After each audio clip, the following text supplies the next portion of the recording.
To me, one of the worst things, and one of the things that I at least wanted to talk to you about today, is the narratives that they're pushing to people. The mayors in particular here recently, I have a huge problem with.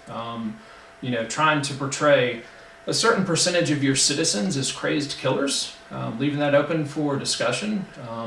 The BOC member, Matt Wright, who was willing to threaten me not once, not twice, but 3 times on Nextdoor, to the point where he got kicked out. Something's kind of wrong there, isn't there? I mean, like, if you support this guy, like, do you support that? And this is something that, by the way, has changed my outlook on a lot of things, changed the way that I deal with a lot of people. I'm going to tell a story, and where I work, we actually talk to every new employee about this. We tell the story to them. It's part of their training. So basically, I'm a business owner, which you'll find out if you don't already know. And I go to various meetings around the country, various seminars, kind of continue my education with what I'm doing in the business field as well as my primary business. But I was at, ironically, a HR seminar, and I can't stand HR. I'm a tech guy. I didn't want to be there. And I really received an extremely valuable life lesson while I was there. And basically what this was about was narrative. This made a really big impact on me, and I hope it does on you. All this politics, if you're a yes person, no person aside, listen to this story, and hopefully it'll resonate with you. Strip away any political anything, okay? Just listen to the story. Basically, it was a guy who was talking about how he had season football tickets, and I forget the team. And but anyway, he showed up early at the stadium. There was an old man taking a bucket, and he was shoveling snow from one seat to the other, okay? And the guy telling the story, the main character here, is really far away. He can't really yell at this guy, he can't interact with him, he can't do anything, but he's just watching, okay? He's watching this guy take bucket after bucket of snow as he clears these chairs and dump them into his chairs, okay? This guy has no idea who this old man is, okay?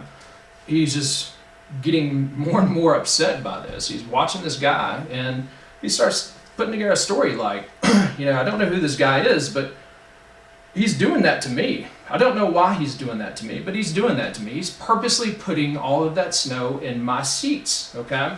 And I'm going to have to deal with this stuff when I get down there. I don't know who this guy is. I don't know who he thinks he is. But when I get down there, I'm going to give him a peace of mind, okay? And the entire time he's getting himself pumped up, he's telling himself these stories, okay? And he gets down there, he confronts this old man, and he lets him have it, okay? And it turns out the old man is his best friend's father, who just retired, who just bought season tickets, and who will now be sitting right next to him and his best friend, okay? So, he just let this guy have it. It's his best friend's dad, and why did he do it, okay? So he did it because he was telling himself a story that he had no way of verifying the information of, okay? This guy's doing this to me. He's purposely doing this to me. He is putting all this snow there so that I have to deal with it, all these things, okay? Where things went really wrong was when he took action based on the false information that he had, okay? This is a false narrative. He had constructed a false narrative based on very, very limited information, and then he took action, okay? And this guy telling the story, by the way, is like, look, after this, okay? Can you imagine? You have no idea how many hot dogs I bought this guy, how many beers I bought this guy, okay?